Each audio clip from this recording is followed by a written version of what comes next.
સમાચાર નડિયાદથી સામે આવ્યા છે। નડિયાદના વલેટવા ચોકડી પાસે રાહત દરના ખાતરને રીપેકિંગ કરી બમણા ભાવે વેચવાનું કૌભાંડનો પર્દાફાશ થયો છે। રાહત દરે આપવામાં આવતા યુરિયા ખાતરનો ગેરકાયદેસર વેપલો છે તો તેનો પર્દાફાશ થયો છે, તે પણ ઝડપી પાડવામાં આવ્યો છે। સલૂણ ખાતરની મંડળીમાંથી આ ખાતર ખેડૂતોના હકનું બારોબાર अन्य लेबर मारी वेचातु होवानुं पोलीसना ध्याने आव्युं छे।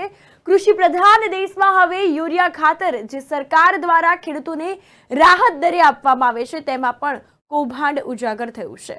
वडताल पोलीसे नडियादना वलेटवा चौकड़ी पासेना एक गोडाउनमांथी खेडूतना हकना सब्सिडी युक्त खातरने रिपेकिंग करी ऊंचा भावे वेचवानुं कौभांड झड़पी पाड्युं छे। तो आ समग्र मामले पोलीस सलूण गामे यूरिया खातरनी मंडળી चलावनार सहित 3 सामे फरियाद नोंधी कायदेसरनी कार्यवाही हाथ धरी छे।